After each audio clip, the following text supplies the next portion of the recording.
आज है सोमवार, महाकाल का दिन, और आज मैं महाकाल की बात करूंगी। हमारे शो पर धर्म, हस्तरेखा और ब्यूटी फैशन की बात एक साथ होती है। जितना कुछ यहाँ शो पर होता है बाकी कहीं नहीं मिलेगा। आज मैं आपको शिव जाप का सही तरीका बताऊंगी, अनहोनी के संकेतों को भी बताऊंगी। आपकी हथेली पर एक ऐसी रेखा दिखाऊंगी जो किसी मणि से कम नहीं है, आपकी उम्र और शोहरत तय करती है। और हाँ, आज भगवान की कृपा दिलाने वाले चरणामृत और पंचामृत की बात भी होगी। ये दोनों कैसे बनाए जाते हैं और कैसे ग्रहण करना चाहिए ये भी जानेंगे। आज है सोमवार, भगवान शिव का दिन। तो आज मैं आपको भगवान शिव के 5 महा उपाय बताने जा रही हूँ। क्या आपको संतान की प्राप्ति नहीं हो रही है, बहुत परेशान हैं? सोमवार में किसी भी दिन सुबह जल्दी उठकर स्नान करने के बाद भगवान शिव का पूजन करें। इसके बाद आटे से 11 शिवलिंग बनाएं। हर शिवलिंग पर शिव महिन स्तोत्र से जल अभिषेक करें। इस प्रकार 11 बार जल अभिषेक करें। ये प्रयोग लगातार 21 दिन तक करें। गर्भ की रक्षा के लिए और संतान प्राप्ति के लिए गर्भ गौरी रुद्राक्ष भी धारण करें। इसे किसी शुभ दिन, शुभ मुहूर्त देखकर धारण करें, लेकिन डॉक्टर को जरूर दिखाते रहें। ओम नमः शिवाय। क्या आप इसी तरह से जाप करते हैं? मैं आपसे पूछना चाहती हूँ। आपको लगेगा कि इसमें क्या नया है, ये तो सब इसी तरह से जाप करते हैं। आपको किस तरह से जाप करना है, किस तरह से जाप नहीं करना है, ये सब शिव पुराण में लिखा हुआ है। आपको पता है? आपको वो 4 तरीके बताने वाली हूँ जिसे जाप करते समय आपको ज़रूर ध्यान में रखना चाहिए। देखिए, शिव पुराण में ये कहा गया है कि अगर आप ये 4 बातें ध्यान ना रखें तो आपका जप तप सब बेकार है। आइए जानते हैं कौन सी हैं ये 4 बातें। सबसे पहले, गलत तरीके से किया गया जप। पुराण के मुताबिक ये लिखा गया है कि भगवान की पूजा और जाप करने का एक निश्चित क्रिया है, एक सिस्टम है। मनुष्य को पूरे विधि विधान के साथ ही देव पूजा और जाप करना चाहिए। अगर कोई बिना सही विधि का पालन किए किसी भी समय किसी भी तरह के भगवान का जाप करता है तो उस जाप का फल नहीं मिलता है।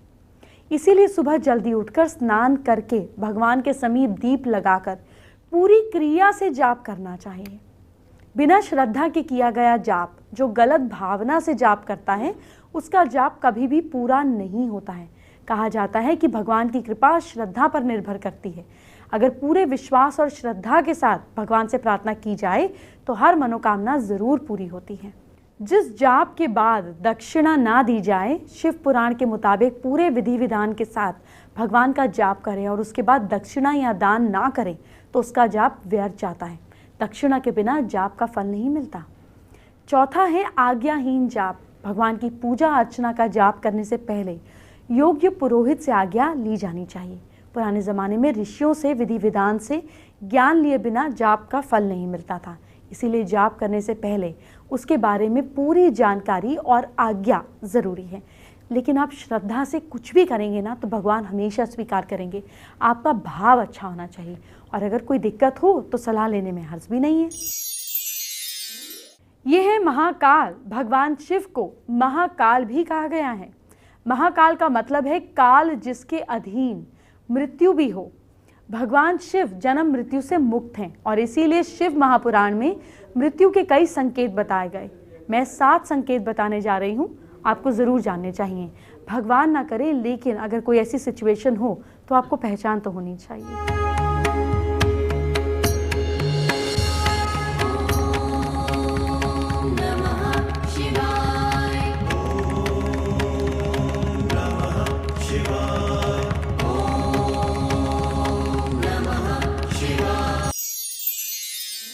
पुराण के मुताबिक जिसके मन में बेचैनी छाए रहे उस मनुष्य की मृत्यु 6 महीने में हो जाती है।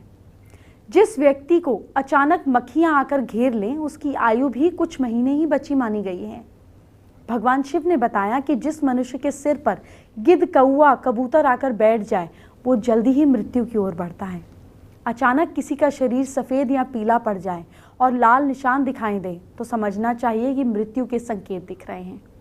जिस मनुष्य का मुंह, कान और आँख, जीभ ठीक से काम ना करें उसके लिए भी बुरे संकेत हैं। जिसको चंद्रमा और सूर्य के आसपास का चमकीला घेरा काला या लाल दिखाई दे उसकी मृत्यु करीब करीब होने के संकेत हैं। जब किसी का बायां हाथ लगातार 1 सप्ताह तक फड़कता रहे तब सारे अंगों में कहीं पे अंगड़ाई आने लगे, कहीं तालू सूख जाए, ये संकेत अच्छे नहीं हैं। लेकिन एक बात साफ कर दूं, ये सिर्फ संकेत हैं, इसलिए कोई बीमारी भी हो सकती है, टेंशन भी हो सकती है, इसीलिए डॉक्टर को ज़रूर दिखाइए। आज के ज़माने में इलाज मौजूद हैं, आपको कोई भी दिक्कत हो तो सबसे पहले इलाज लीजिए, इसलिए डरने की कोई ज़रूरत नहीं है। हाँ, सावधानी तो हमेशा ही होनी चाहिए। अब आज के दूसरे महाउपाय की बात करते हैं। क्या पैसे की तंगी आपको लगातार परेशान करती है? दूर करना चाहते हैं तो सोमवार में किसी भी दिन घर में पारद शिवलिंग की स्थापना करें और उसका विधि से पूजन करें। इसके बाद आपको जो मंत्र बता रहे हैं उसका 108 बार जाप करें। ऐं ह्रीं श्रीं ओम नमः शिवाय, श्रीं ह्रीं ऐं, इस मंत्र का जाप करें और बिलपत्र जो पारद शिवलिंग है उस पर चढ़ाएं। बिलपत्र के तीनों दलों पर लाल चंदन से एक पर ऐं, एक पर ह्रीं और एक पर श्रीं लिखें। अंतिम 108वें बिलपत्र को शिवलिंग पर चढ़ाने के बाद निकाल कर अपने पूजा स्थान पर रखकर आपको डेली उसकी पूजा करनी है। माना जाता है ऐसे करने से व्यक्ति की आमदनी में इजाफा होता है। भगवान शिव की बात हो रही है तो जरा प्रसाद की भी बात कर लें। मुझसे एक दर्शक ने बड़ा अच्छा सवाल किया। उन्होंने मुझसे पूछा कि पूजा के बाद मिलने वाला चरणामृत कैसे पीना चाहिए ताकि भगवान की कृपा मिले। चलिए आपको बता देती हूँ। कैसे बनाएं चरणामृत। तांबे के बर्तन में चरणामृत रखने से उसमें तांबे के औषधीय गुण आ जाते हैं। तुलसी पत्ता और तिल चरणामृत को पौष्टिक बना देते हैं। हमेशा तांबे के लोटे में तुलसी मिले पानी को चरणामृत में इस्तेमाल करें। चरणामृत लेने का नियम। चरणामृत पीने के बाद लोग सिर पर हाथ फेर देते हैं, लेकिन पौराणिक मान्यता के मुताबिक ऐसा नहीं करना चाहिए, इससे नेगेटिविटी आती है। चरणामृत हमेशा दाएं हाथ में लेना चाहिए और श्रद्धापूर्वक ग्रहण करना चाहिए। चरणामृत का फ़ायदा क्या है? आयुर्वेद में अच्छा बताया गया है कि तांबे के बर्तन में ज़्यादा फायदा देगा, शक्ति बढ़ाता है। तुलसी में गुण है जो कई रोग दूर करता है, दिमाग को शांति मिलती है, सेहत के साथ याददाश्त भी बढ़ाता है। कई बार भक्त चरणामृत और पंचामृत में कंफ्यूज हो जाते हैं, दोनों को एक समझ लेते हैं। ऐसा नहीं है। चरणामृत क्या होता है मैंने आपको बताया। अब मैं आपको बताती हूँ कि पंचामृत क्या होता है। ध्यान से सुनिए। पंचामृत एक्चुअली दूध, दही, घी, शहद, शक्कर 5 आइटम्स को मिला के बनाया जाता है। इससे भगवान का अभिषेक किया जाता है। 5 प्रकार के मिश्रण से बनने वाले पंचामृत कई रोगों में फायदा देता है और शांति प्रदान करता है। पंचामृत के 5 प्रतीक हैं। दूध, यानी कि दूध इसका फर्स्ट पार्ट है। ये शुभता का प्रतीक है, प्योरिटी का प्रतीक है। हमारा जीवन दूध की तरह क्लियर और प्योर होना चाहिए। दही का गुण है कि ये दूसरों को अपने जैसा बनाती है। पूरे दूध में इतनी सी दही डालेंगे, पूरा दूध दही बन जाएगा। यानी कि पहले हम प्योर हों, फिर दूसरों को भी अपने जैसा बनाएं। ये दूसरा गुण। तीसरा है घी। घी स्नेह का प्रतीक है। सभी से हमारे प्यार वाले संबंध होने चाहिए। चौथा शहद। शहद मीठा होने के साथ साथ शक्तिशाली भी होता है। आपको शक्तिशाली होना चाहिए। 5वां शक्कर। शक्कर का गुण है मिठास। शक्कर चढ़ाने का मतलब कि जीवन में मिठास घोलें। मीठा बोलना सभी को अच्छा लगता है, सुनना भी अच्छा लगता है। अब आपको पंचामृत के लाभ भी बता देती हूँ। पंचामृत का सेवन करने से शरीर मजबूत और सेहतमंद रहता है। पंचामृत से जिस तरह हम भगवान को स्नान कराते हैं, ऐसे ही खुद स्नान करने से शरीर की सेहत बढ़ती है। और एक बात, पंचामृत उसी मात्रा में सेवन करना चाहिए जिस मात्रा में किया जाता है, उससे ज़्यादा नहीं। सोमवार के तीसरे महाउपाय की बात कर लेते हैं। क्या आपको मन की शांति नहीं मिल रही है? बहुत परेशान हैं? सोमवार में रोज़ सुबह जल्दी उठकर स्नान के बाद पास के शिव मंदिर में जाएं, भगवान शिव का जल से अभिषेक करें और उन्हें काले तिल अर्पण करें। इसके बाद मंदिर में कुछ देर बैठकर मन ही मन ओम नमः शिवाय मंत्र का जाप करें। इससे मन में शांति आएगी। चलिए बात करते हैं आज की स्पेशल एस्ट्रो टिप का। क्योंकि हम शिवजी पर बात कर रहे हैं, आज हम बात कर रहे हैं कि महाकाल के रूप को घर में रखना चाहिए कि नहीं। शिवजी की तांडव नृत्य करते वाली, गुस्से वाली या फिर अकेली फोटो को भी आपके घर के मंदिर में नहीं होना चाहिए। देखिए, पहले के ज़माने में तो घरों में मंदिर होता ही नहीं था और उनकी मैरिड लाइफ आप देख ही सकते हैं कितनी अच्छी चलती थी। गांव का मंदिर होता था जहां सब लोग नियम से सुबह और शाम जाया करते थे। अब हमने घर पर ही मंदिर बना दिया तो एक रिफ्ट आ गया, कभी हम गृहस्थ में होते हैं, कभी हम वैराग में होते हैं। पर अगर घर पर मंदिर है, जो आजकल सबके हैं क्योंकि बाहर जा नहीं पाते, तो ठीक है, अब जो है सो है।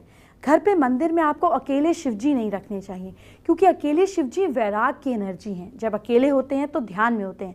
अब अगर घर में वैराग आ जाएगा तो शादी कैसे चलेगी, बच्चे कैसे चलेंगे, पैसा कैसे कमाएंगे, तो संसार में ये चीज़ मुश्किल हो जाएगी। तो शिवजी को जब भी रखें तो शिव परिवार के साथ रखें। और अगर आपके घर में अकेले शिवजी हैं तो फिर छोटी छोटी फोटो शिव परिवार की भी ले आएँ और उनको साथ में रखें, तभी तो आपके जीवन में गृहस्थी और खुशियाँ आएंगी। फेसबुक पे हमारी एक व्यूअर दुर्गा बोस ने हमारे साथ अपनी प्रॉब्लम शेयर की है। ये आगे पढ़ना चाहते हैं और इनके फादर इनको पढ़ने नहीं दे रहे, उपाय जानना चाहते हैं।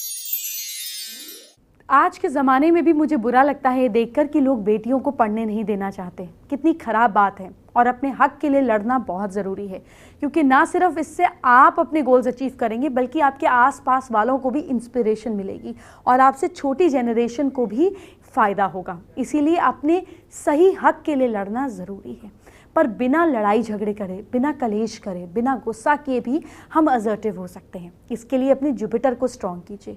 अपनी इंडेक्स फिंगर के इस माउंट के नीचे हल्दी से डेली डॉट बनाइए, ऐसे ऐसे हल्दी की एक डॉट लगा दीजिए और कुछ दिन करने के बाद लगातार परसिस्टेंस से अपने फादर से बात करिए।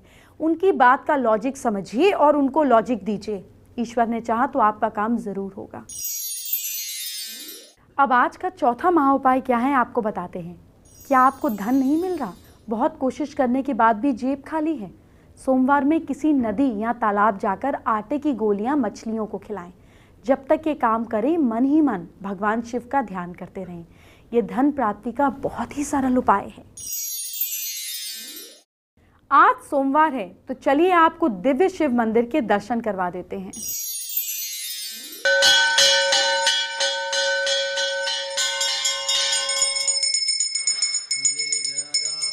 जम्मू शहर के बीचों बीच स्थित है भगवान भोले का रणेश्वर मंदिर, जहां दूर दूर से भक्तगण अपनी मुरादें लेकर आते हैं। इस मंदिर का निर्माण 1840 में महाराजा रणवीर सिंह ने करवाया था और इस मंदिर को बनने में पूरे 15 साल का समय लगा था। मान्यता है कि इस मंदिर को महाराजा रणवीर सिंह ने लद्दाख पर अपनी विजय के बाद बनवाया था।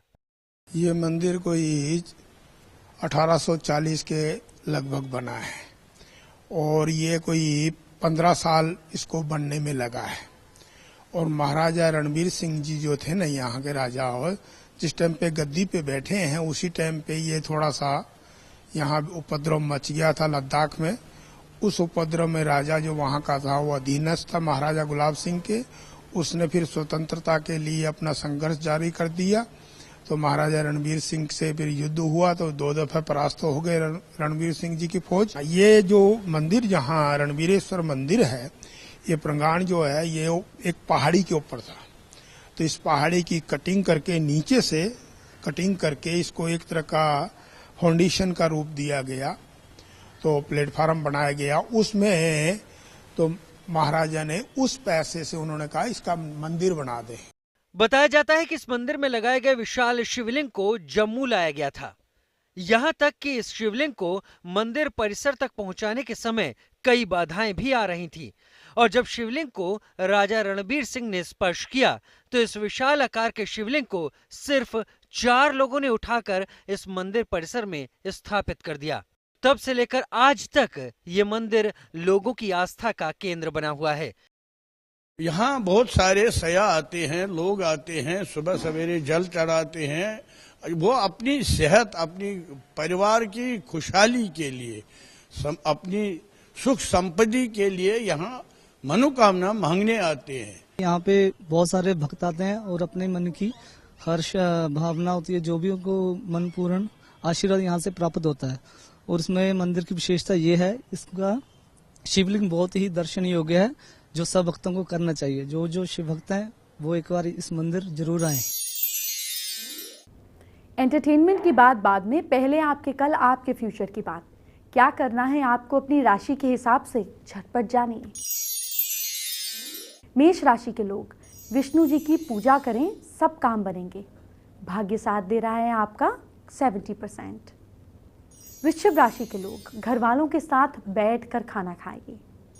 किस्मत साथ दे रही है आपका 68%। मिथुन राशि के लोग बच्चों को मिठाई खिलाइए आप, लक साथ दे रहा है आपका 65%।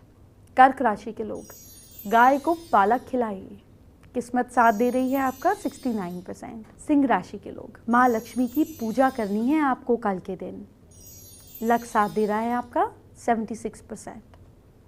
कन्या राशि के लोग चिड़ियों को बाजरा खिलाइए कल, भाग्य साथ दे रहा है आपका 72%।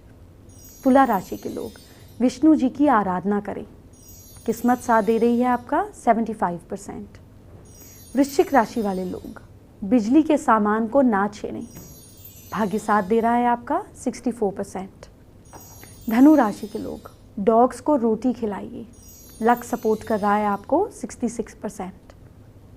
मकर राशि के लोग दही खाकर घर से निकलिए, भाग्य साथ दे रहा है आपका 62%। कुंभ राशि के लोग हनुमान जी की पूजा कीजिए, लक साथ दे रहा है 72%। और मीन राशि के लोग कल के दिन आपको आलू की सब्जी ज़रूर खानी है, किस्मत साथ दे रही है आपका 52%। अब आपको 5वां महाउपाय बता देती हूँ। क्या बीमारी ठीक होने का नाम ही नहीं ले रही है तो सोमवार को पानी में दूध और काले तिल डालकर शिवलिंग का अभिषेक करें। अभिषेक के लिए तांबे के बर्तन को छोड़कर किसी दूसरे मेटल का बर्तन उपयोग करें। अभिषेक करते समय ओम जू सह मंत्र का जाप करते रहें। इसके बाद भगवान शिव से बीमारी से मुक्ति दिलाने की प्रार्थना कीजिए। हर सोमवार को रात में 9:15 बजे के बाद गाय के 1.25 पाव कच्चे दूध से शिवलिंग का अभिषेक करने का संकल्प लें। इस उपाय से बीमारी ठीक होने में लाभ मिलता है, लेकिन डॉक्टर का इलाज कराते रहें, वो सबसे ज़्यादा ज़रूरी है। परसों बहुत खास दिन है, एक तो चंद्र ग्रहण है और दूसरा माघ पूर्णिमा भी है। साल का पहला चंद्र ग्रहण लग रहा है, आपकी ज़िंदगी पर सीधा असर पड़ सकता है। पूरी तैयारी कर लीजिएगा, हर उपाय जान लीजिएगा। ये सब कल बताऊंगी। अभी चलती हूँ। ओम नमः शिवाय।